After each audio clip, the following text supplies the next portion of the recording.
মাছের ডিমের রেসিপি কার না খেতে ভালো লাগে? মাছের ডিম কিন্তু সবাই পছন্দ করে। তো এইরকম সুন্দর একটা রান্না হলে কার না ভালো লাগবে বলেন তো? অল্প উপকরণ দিয়ে তো কিভাবে রান্না করেছি তো আপনারা দেখতে চান? তো আমার ভিডিওটা অবশ্যই দেখতে হবে এই জুসি জুসি ডিমের রেসিপিটা পেতে হলে। তো আমি এটাকে রান্না করেছি খুবই অল্প উপকরণ দিয়ে। কি কি দিয়ে রান্না করেছি সেটা আমার ভিডিওটা দেখলেই আপনারা বুঝতে পারবেন। তো আমার ভিডিওটা ভালো লাগলে প্লিজ আপনাদের কাছে রিকোয়েস্ট একটা ফলো দিয়ে যাবেন, চ্যানেলটাকে সাবস্ক্রাইব করে দিবেন, লাইক করে দিবেন। তো চলেন দেখে নেওয়া যাক আমি এটাকে কিভাবে রান্না করেছি, এই মাছের ডিমটাকে আষ্টে গন্ধে ছাড়া। হ্যালো এভরিওয়ান, আসসালামু আলাইকুম। চলে আসলাম আজকে আমি আবারও একটা নতুন রেসিপি নিয়ে। সেটা হচ্ছে মাছের ডিম। দেখেন এটা কিন্তু বড় মাছের ডিম। আমি এখান থেকে কিছুটা অংশ নিয়েছি, বাদ বাকিগুলো রেখে দিয়েছি। তো এটাকে আমি আজকে রান্না করব, কিভাবে রান্না করব সেটা আমি আপনাদের দেখাবো। তো এটা দেখতেই পাচ্ছেন, এটা আমি কিছুটা অংশ নিয়েছি। এখানে কিন্তু এটা অনেকটা বড়ের ডিম ছিল। তো এটা আমাদের চট্টগ্রামে এরকম ডিম আলাদা করে বিক্রি করে। তো আমি এটা এখান থেকে নিয়ে আমি কিছুটা পরিমাণে নিয়ে এটাকে রান্না করব। এখন এটাকে পরিষ্কার করে নেব, এগুলো ছুটিয়ে নেব। তো ধুয়ে পরিষ্কার করে কিভাবে আমি রেসিপিটা করছি সেটা আমি আপনাদের দেখাবো। তো চলেন দেখে নেই কিভাবে আজকে আমি এই ডিমটা রান্না করছি। ডিম কিন্তু বিভিন্নভাবে রান্না করা যায়, তো আমি আজকে একভাবে দেখাচ্ছি, চলেন। তো ডিম রান্না করার জন্য আমি এখানে রসুন কুচি, পেঁয়াজ কুচি আর কাঁচামরিচ ফালি করে নিয়েছি কয়েকটা। সাথে নিয়েছি এরকম করে কুচি কুচি করে কেটে নেওয়া আলু। তো এইভাবে আপনারা পরিমাণ মতো আলু দিয়ে নেবেন ডিমের অনুযায়ী। তো এখানে আমি কতগুলো আলু নিয়েছি দেখতেই পাচ্ছেন। তো এগুলোকে আমি এগুলোকে এরকম চিকন চিকন করে কেটে নিয়েছি, এগুলোকে ধুয়ে নেব। তো ডিমগুলো দেখেন আমি ভালো করে ধুয়ে নিয়েছি। এখন এগুলোকে আমি ভালো করে চটকে এগুলোকে আমি এভাবে গলিয়ে নেব, মানে একসাথে করে নেব এগুলোকে চটকে। তো চটকানোর পর দেখবেন যে হাতে এরকম এগুলো লেগে থাকবে, তো এগুলোকে ফেলে দেব। তো এইভাবে করে নিচ্ছি। তো দেখেন চটকানোর পর এগুলো কিন্তু এরকম করে বের হয়ে এসেছে, তো এগুলোকে আমি ফেলে দেব। তো দেখেন চুলাতে একটা কড়াই বসিয়ে দিয়ে তাতে পরিমাণ মতো কিছুটা তেল দিয়ে দিয়েছে। এখন রসুন কুচি, পেঁয়াজ কুচি ভেজে নেব। তো দেখেন এগুলোকে আমি ভালো করে ভেজে নেব কিছুক্ষণ। এভাবে কিন্তু ডিম রান্না করে খেয়ে দেখবেন মাছের, এটা কিন্তু খুবই মজার একটা রেসিপি। এটা আমি আমার শাশুড়ি মাছ থেকে শিখেছি, যেহেতু উনি চট্টগ্রামে, তো উনি বিভিন্ন রকমের রান্না করে থাকেন মাছের, তো সেটা থেকেই আমি এটা শেখা। তো সেভাবেই আমি আপনাদের সাথে শেয়ার করছি। এগুলোকে একটু ভেজে নিচ্ছি। তো আমার পেঁয়াজগুলোকে কিছুক্ষণ ভেজে নেওয়া হয়ে গিয়েছে, এখন মশলা অ্যাড করব। এখানে তেমন কোনো মশলা লাগবে না, তো আমি দিয়ে দিচ্ছি হলুদ,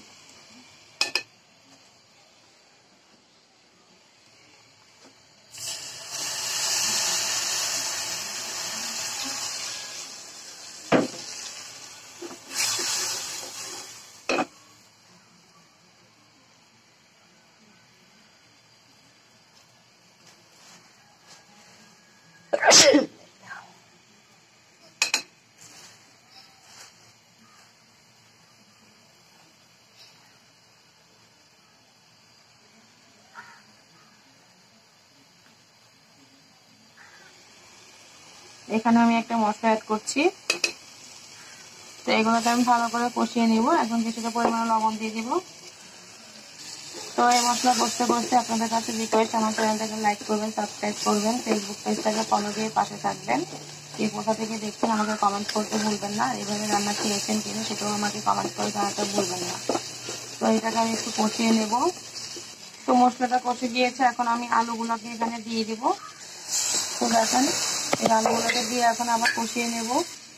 তো এইভাবে অবশ্যই আপনারা মাছের ডিম রান্না করে দেখবেন। এভাবে কিন্তু একটু স্বাদ ভিন্ন হয়, ডিমের পরিমাণটা কম হলেও কোনো সমস্যা হয় না, এটা একটু মজা অন্যরকম হয়।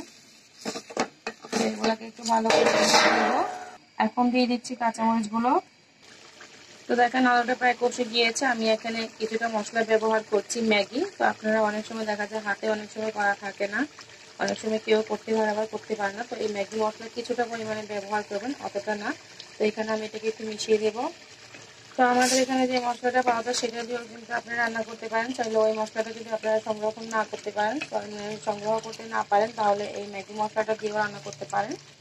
আবার চাইলে গরম মশলা, যেটাও ঘরে তৈরি করা হয়, একটা স্পেশাল মশলা আছে, সেগুলো দিয়ে রান্না করতে পারেন, সেটাও কিন্তু খুব মজা হয়।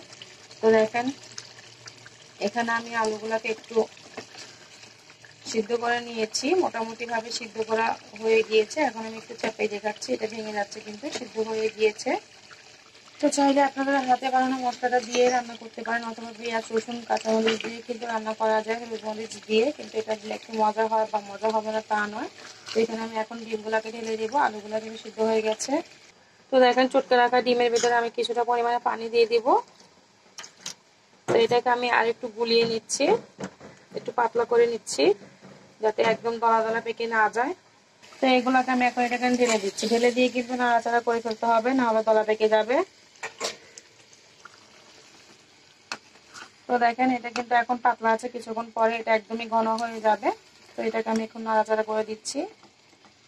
এটা নাড়াচাড়া করার কারণ হচ্ছে না হলে এটা দলা পেকে যাবে, সেই জন্য। তো এটা একটু পরে দেখাচ্ছি কেমন হয়। তো দেখেন এটা এরকম কিন্তু হয়েছে, এটা কিন্তু আরো ঘন হয়ে যাবে। তো এখানে আপনারা চাইলে কিছুটা পানি দিতে পারেন, আবার এরকম শুকনো রাখতে পারেন। তো এটা কিন্তু আমি একটু নাড়াচাড়া করে দেব। তো এইভাবে ডিমটা রান্না করে দেখবেন, এটা কিন্তু ডিমটা খুবই মজা হয়। আপনারা চাইলে আলুর পরিমাণটা কিছুটা কম বেশি করে নিতে পারেন। তো আলুটা দেওয়া হয় বরকতের জন্য, মানে একটু বেশি হওয়ার জন্য। আপনারা চাইলে কিন্তু পরিবারের মানুষ কম থাকলে সেক্ষেত্রে কিন্তু একটা ছোট আলু দিয়েও কিন্তু আপনারা এভাবে করে নিতে পারেন। তো আমার এই রান্নাটা আপনাদের কেমন লেগেছে অবশ্যই কমেন্ট করতে ভুলবেন না। সাথে একটা প্লিজ ফলো দিয়ে যাবেন আমার চ্যানেলটাকে। আপনারা লাইক করেন ঠিক আছে, কিন্তু প্লিজ ফলো দিয়ে যাবেন, আপনাদের কাছে রিকোয়েস্ট। কারণ আপনাদের উৎসাহ আমার খুবই প্রয়োজন, আমি যেহেতু নতুন চ্যানেল খুলেছি। তো এটাকে আমি আর একটু কষিয়ে নেব। তো দেখেন মাছের ডিমটাকে কিন্তু কষিয়ে নেওয়ার পরে কিন্তু কিছুটা পানি বের হয়েছে আরো। তারপরে এখন আমি আর একটু পানি দেব। তো এইভাবে কিন্তু রান্না করে দেখবেন। মাছের অনেকে বলে যে মাছের একটু আষ্টে গন্ধ হয়, এরকম করে রান্না করলে কিন্তু মাছের কোনো মানে ডিমের কোনো আষ্টে গন্ধও লাগবে না, একদম সুন্দরভাবে রান্না হয়ে যাবে আর মজাও হবে খুব অতি। তো দেখেন আমি এইটুকু পরিমাণে পানিটা রেখেছি, আপনারা চাইলে কম বেশি আর রাখতে পারেন। তো এটাকে কিন্তু আমি আরেকটু ফুটিয়ে নেব। তো এইভাবে করে অবশ্যই রান্না করে দেখবেন, কেমন হয়েছে সেটাও আমাকে কমেন্ট করে জানাতে ভুলবেন না। আমার ডিমটা দেখেন হয়ে গিয়েছে, কিন্তু এটা কিন্তু রান্না প্রায় শেষ। আপনারা চাইলে কিন্তু এইভাবে অবশ্যই ট্রাই করে দেখবেন আর আমাকে কমেন্ট করে জানাবেন। তো এইভাবে কেমন লেগেছে আমার রেসিপিটা আপনারা কমেন্ট করতে ভুলবেন না। তো আমার ভিডিওটা এতক্ষণ দেখার জন্য আপনাদের অসংখ্য অসংখ্য ধন্যবাদ। আসসালামু আলাইকুম। এখানে আপনারা লাস্ট ধনেপাতা দিয়ে নামিয়ে নিতে পারেন, আমি ধনেপাতাটা ব্যবহার করছি না। তো দেখেন কেমন হয়েছে এটা নামানোর পর।